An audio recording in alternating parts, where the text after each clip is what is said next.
So what is watchmaking? A stunning design, a gorgeous dial, expert assembly, a great movement.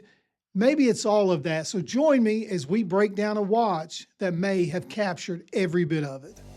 Hey, there you are, and welcome to My Dude Watch. My name is Jason, and today we are looking at a watch from a legendary brand that's been around since 1955.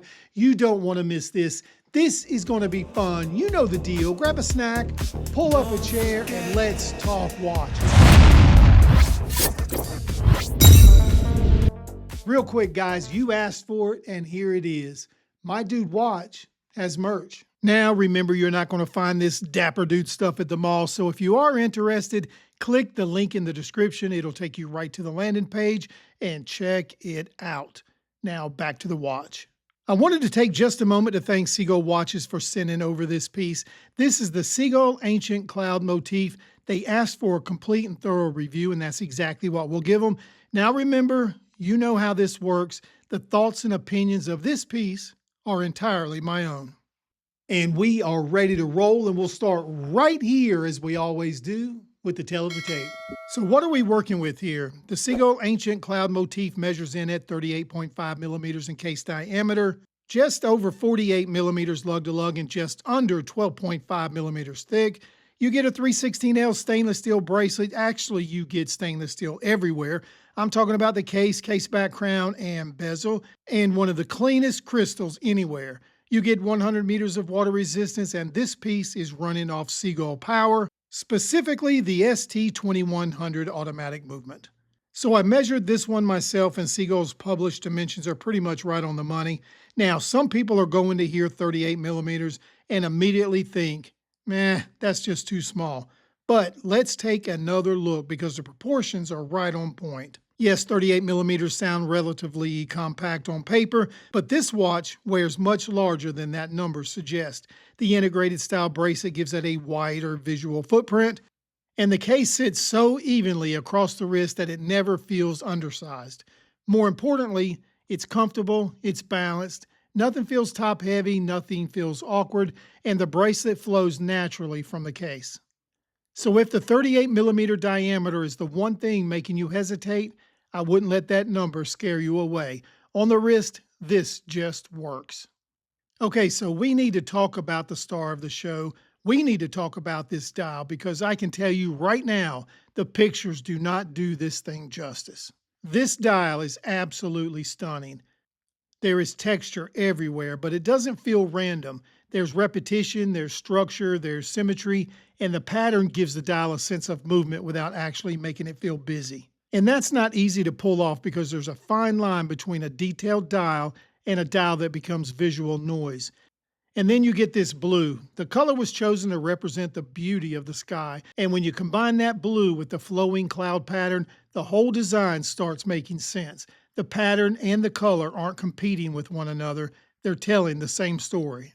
Depending on the light, this dial can look dramatically different. Sometimes it's a rich, deep blue. Move the wrist around slightly and lighter tones start coming through. Then the texture begins catching the light, and suddenly you're noticing details you didn't see 5 seconds ago. It's one of those dials that rewards you for looking at it, and trust me, you will be looking at it. But a gorgeous dial still has one fairly important job to do: tell the time. Some watches fade under pressure of a center-focused dial, and that's not what's happening here. The hands and indices give you enough separation from the background that, despite everything else going on underneath it, you can still look down and pick up the time quickly. And that matters because this watch is decorative, but Sea-Gull hasn't allowed the decorations to overtake its main purpose: telling the time. Now take a look at this layout. The indices are cleanly positioned. The minute track frames everything nicely, and the hands work with the design rather than fighting it. Even with that day-date complication sitting over there at the 3 o'clock, the overall dial still feels remarkably balanced. Would it be more perfectly symmetrical without the day-date? Well, yeah, of course, but I actually think Sea-Gull integrated it very well. And when you start getting close, and I mean really close, the alignment is very impressive. And that's especially important on a dial like this because The more geometric and repetitive the design becomes, the easier it is for your eye to find mistakes. One marker slightly off, one piece of printing slightly crooked, one element that isn't centered, and you would see it. I've been looking for these things and I'm simply not finding them. And there's another reason why this dial looks as good as it does, and that's the crystal. The sapphire is exceptionally clear. There's even certain angles when you look at it, it looks like there's not even a crystal on the watch at all. Think how important that is. If you're going to build the entire personality of a watch around a dial like this, the last thing you want is glare, reflections, distortion, anything from keeping it seen. Sea-Gull basically gets the crystal out of the way, and that allows the dial to do exactly what it was designed to do, be the star. But now we need to move outside of the dial because this is where the watch really starts surprising me. Look at the case construction. You have polished surfaces against brushing, that fluted bezel providing another point of light, and enough contrast between the different finishes to keep the watch visually interesting from almost every angle. And that was part of the plan. You can tell where one finish is supposed to stop and another one is supposed to begin. That's important because polishing something until it's shiny is easy. Refinement is about control. How sharp are the transitions? How consistent is the brushing? How do the different surfaces interact? And this is where Sea-Gull really starts showing what it can do. I can honestly say this watch reminds me of others in the $1,000 price category. I mean, check it out. This is how to do refinement. And at this point, with a beautifully executed piece like this, I really don't care whether it was designed and assembled in China, Japan, Germany, or anywhere else, because that becomes irrelevant when you're actually holding the watch in your hand and you're looking at exactly what's in front of you.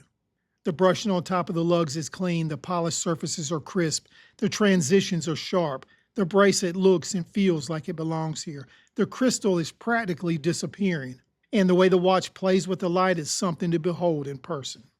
There are moments when you turn it in your hand and just stop for a second, because the dial, the bezel, the case, and the bracelet all catch the light differently. That's refinement. And if somebody handed me this watch without telling me where it was made and asked me what level of finishing I thought it was, I would have no problem saying this feels like a watch that would compete in the $1,000 range. We also need to spend just a minute to talk about this bracelet because it deserves it. This is not simply something Sea-Gull attached to a nice watch because they needed a bracelet. This is actually part of the design. Visually, it fits the case beautifully, but more importantly, it actually works. The articulation is excellent. It conforms naturally around the wrist. I haven't experienced anything annoying like hair pulling, and that flexibility is a big reason this watch feels as balanced as it does. And that's not something you don't really get from a spec sheet. A bracelet can look fantastic sitting on a table, then become miserable the second you put it on. This one doesn't. It looks the part, it feels the part, and more importantly, it belongs on this watch. And now let's get underneath all of this because Sea-Gull isn't merely putting somebody else's power supply inside the case. They have their own. Their in-house ST2100, an automatic 28 joule movement running at 28,800 vibrations per hour or 4 Hertz. The higher beat rate gives you that smoother sweep of the seconds hand and immediately feels appropriate in a watch of this level and refinement. And this is one area where Sea-Gull has an interesting advantage. They don't simply design watches. They manufacture movements. Now let's get this one on to the timegrapher because if we're going to talk about Sea-Gull as a true watchmaker, the movement has to back that up. We are looking at plus 4 seconds per day, an amplitude of 316 degrees, and a beat error of just 0.1 milliseconds. That is a very strong showing. The rate is right where you want to see it, the amplitude is healthy, and the beat error is extremely low. So this isn't just a watch that looks refined on the outside. The movement is performing at a level that matches the rest of the package, and that matters. And let's do a really quick Lume check. And it's okay. It's not bad, but it's not at the same level as the rest of the watch. The initial brightness is decent. The hands and markers are easy enough to read.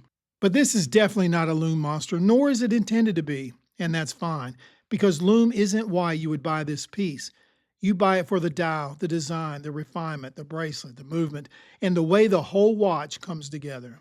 So if you want something distinctive, refined, comfortable, mechanically interesting, or you just want a gorgeous watch, you probably need to put this on your short list. So here's where I land. I knew the dial was going to be the star of the show. You can see that from the photographs. What I didn't know is whether the rest of the watch could keep up with it. It does. Well, there you go. The latest from Sea-Gull. We put links in the description just in case you want to go there. Check it out and see if it's right for you. Hey, you made it to the end of another video. Thank you for doing that. We appreciate you watching.